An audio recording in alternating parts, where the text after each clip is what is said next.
Sebastian Bach, Two-Part Inventions No.1. This is a pedagogical work.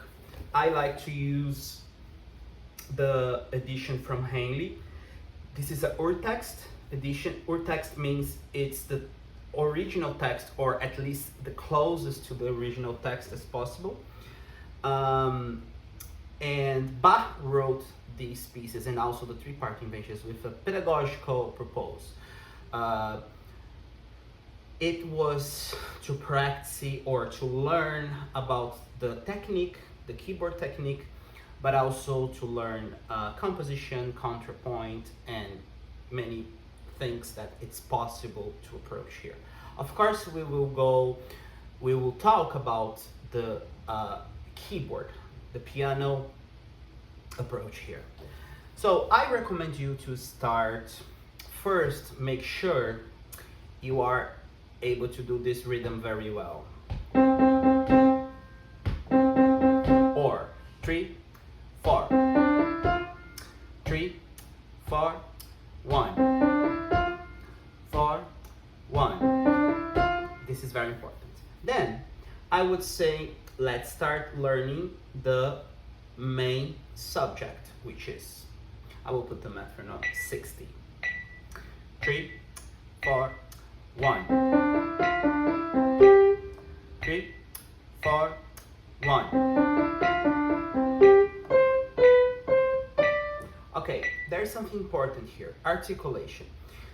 It's clear that here we do legato, and then here, because of the fingering, we do non-legato. But it's not only because of the fingering, it's about the language, it's a tradition.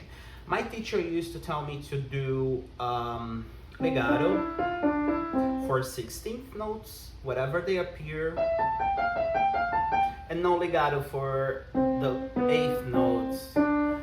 Now, I like to do a little bit different. I've been, listening to many recordings in these years, and participated in master classes or also lessons with other teachers, listening to great musicians interview, and I kind of changed my mind about the articulation. But I think the most important thing here is not to be very restrict, because I think this is a very good opportunity to experiment. It's a pedagogical work. Experiment with articulations, experiment with ornamentation. So this is very interesting, and it's also possible to do that. So let's learn the right hand. The first two measures, only right hand. 3, 4, and 1.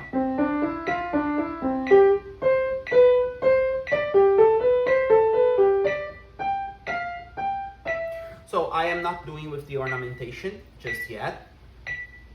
3, 4, and 1.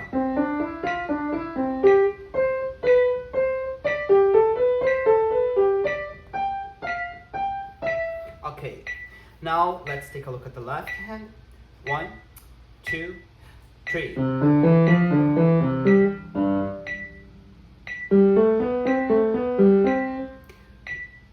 1 and 2 and 3.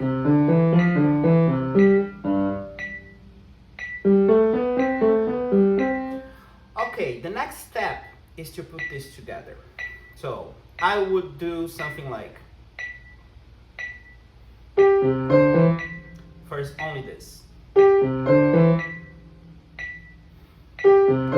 See, I'm playing the third beat. 1, 2. Now you can stop on the fourth beat. And then let's take a look at the fourth beat.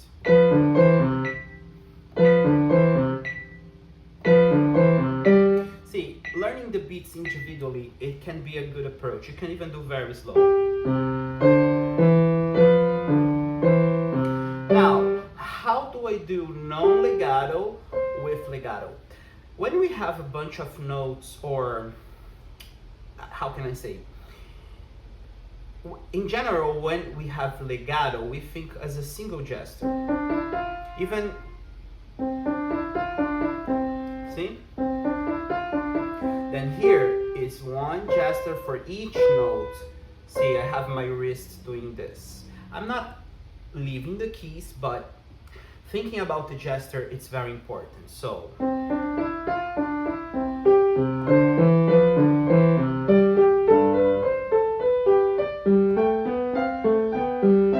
I like to work thinking about the gesture because every single time that appears, you remember the gesture.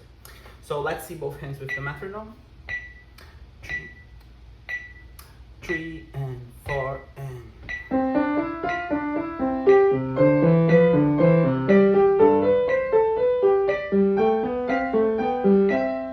great. Let's talk a little bit about this ornament. So it's a mordant, superior mordant, or you can say trilo. Some people say mordant only for the ones that are with the dash. We will talk about that later. But basically, there's two traditional ways to do this. The most indicated, whenever is possible, I would say start by the higher note. So if the trilo or the mordant is on B, we will do.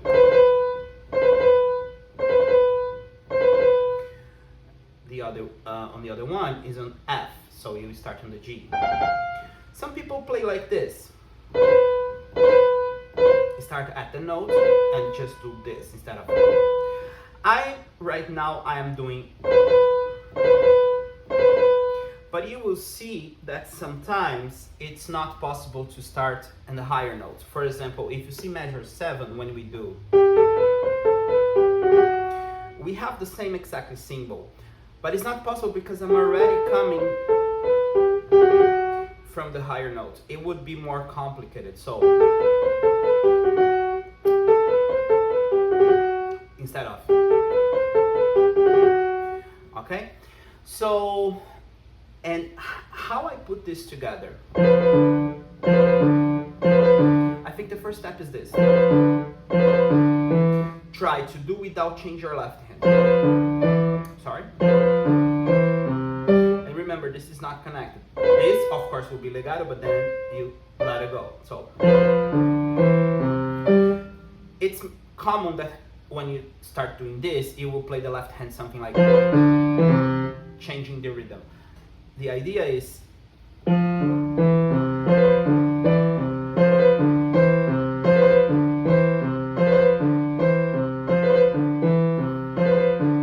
see, try to have your left hand steady and then you do that. And you will have to repeat until you learn. So measure number 3 and number 4, stopping the first note of measure 5. Let's see. 3, 4, and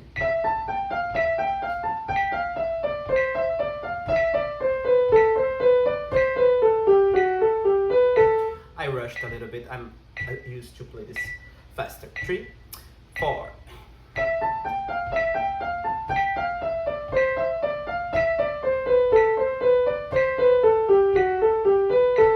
Again, 3, 4.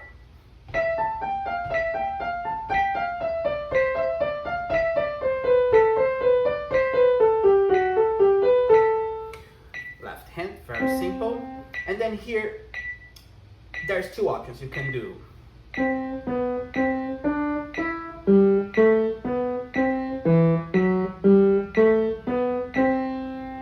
Playing everything tenuto, or you can play legato.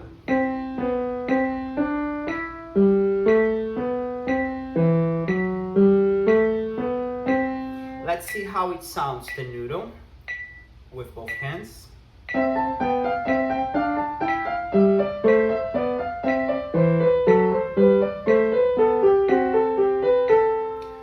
Legato, 1, 2, 3, 4.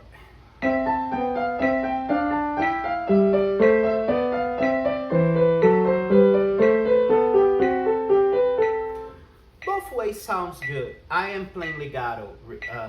I've been playing legato recently. Okay, measure number 5. The note C comes tied from measure 4 on the left hand. So when you press this, make sure you do this.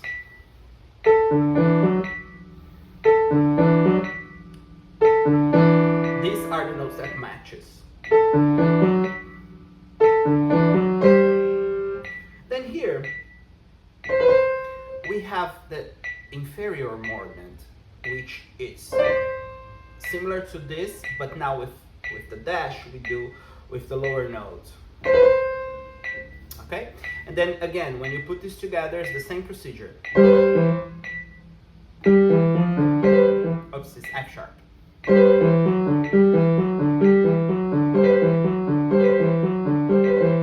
I would do slow first.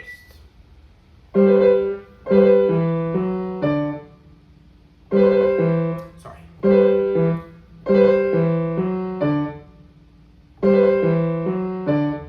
And then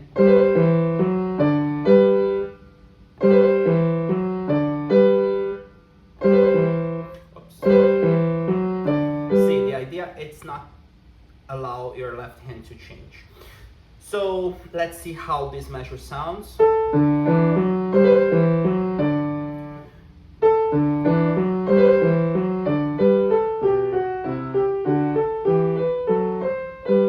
Actually, I played a little bit more. Then we have this. Measure number 6 is this.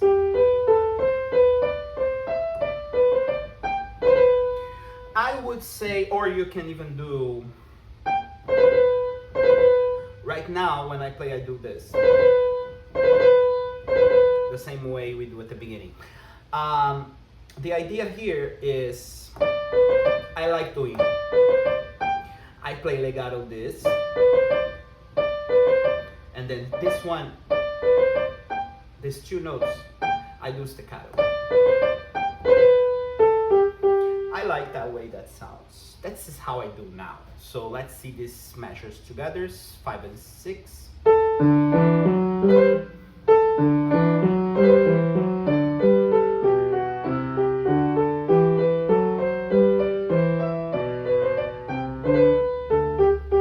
Now we can do with the metronome. Let's see.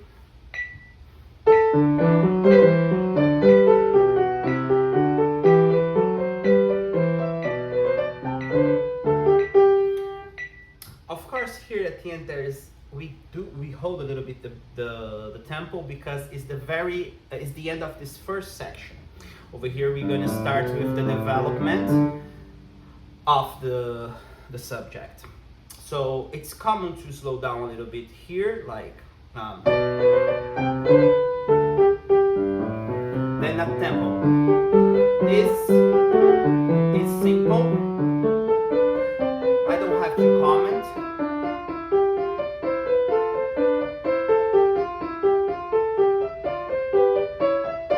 Until here. Measure number 11. Let's talk about the left hand. This is the fingering I think is the best. 4, 2, 1, 3, 4, 1, 4, 2, 3, 1, 2, 3, 4, 2, and then it's just a pattern. It's very important to recognize the patterns. So again, slow, 4, 2, 1, 3, 4, 1, 4, 2, 3, 1, 2, 3, 4, 2, 3, 1, 2.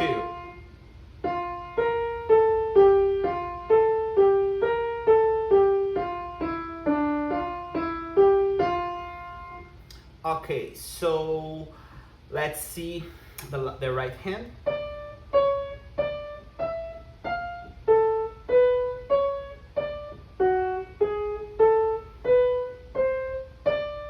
I played measure 11 and 12, makes more sense.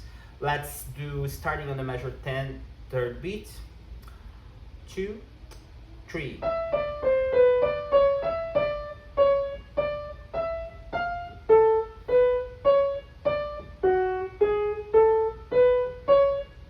Oops, this one is C sharp. C natural. Let me do this. Look.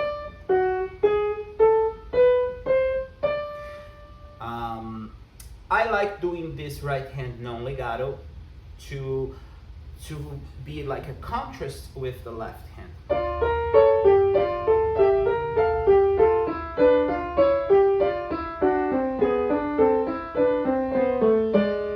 Okay, so then we finally got to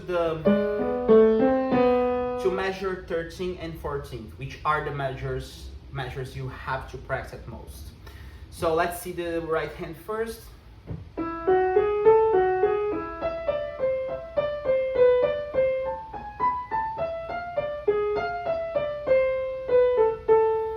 Slow.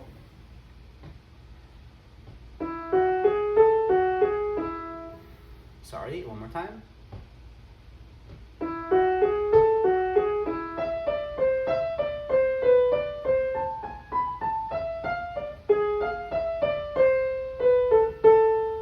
So, this is not complicated. What I would say, you don't have to stretch too much.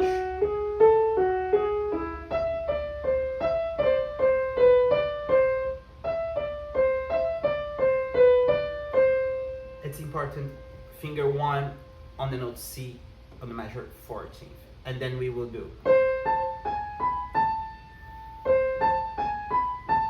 this a couple of times. And then I strongly recommend you to do a couple of times stopping here, because when you do this, we have to adapt the hand posture or the hand position with wrist rotation too in order to do this. But let's go by parts. This. And stop there.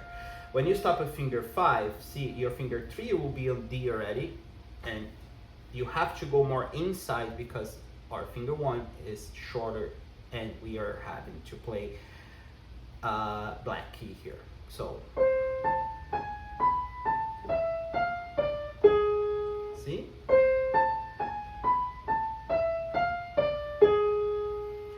Okay, then. So basically there's two movements here you have to practice. And then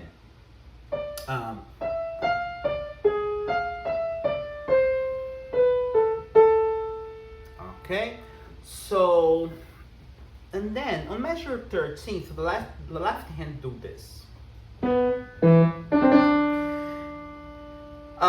If you see, when we do this, the right hand will do.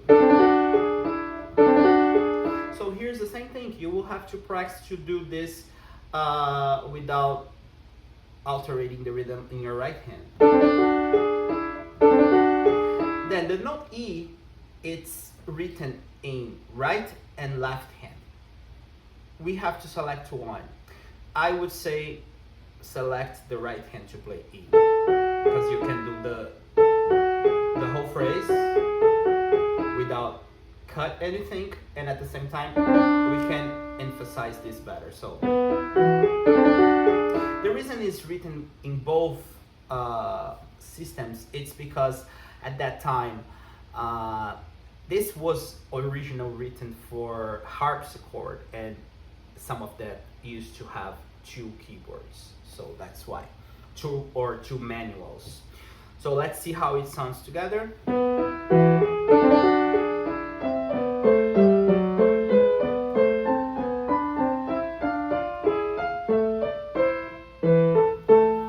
So I would say first a lot of this, then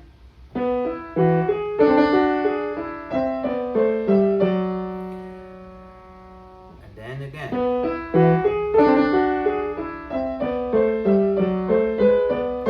Stopping here is important.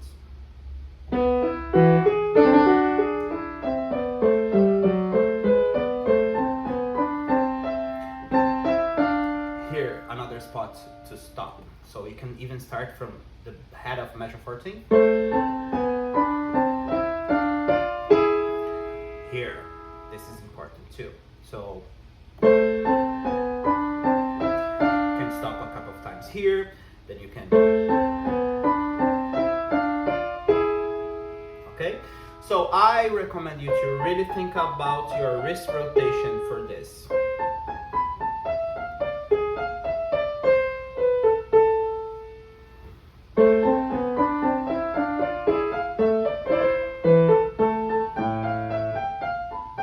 So here, make sure you hold the half notes that are tied.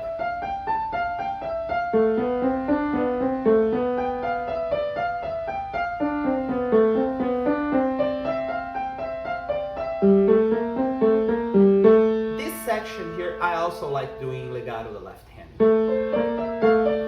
Give this idea of growing, something growing.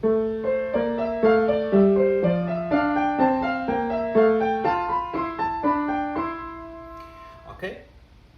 Then here we have kind of a big jump. Make sure you are used to this when you have this.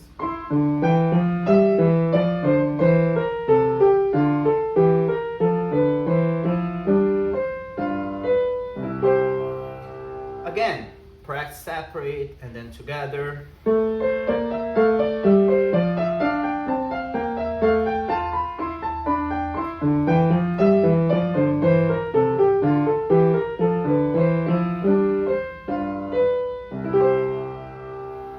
Okay, so this is how I do. This is my process. I would like to say there's no, it's not restrict. There's no, you have to do only this way. Be open to listen to different recordings. Research. That's what's the most important thing. You only learn the language if you deep dive on that. Okay? Thank you very much. I hope that was helpful. I see you next time.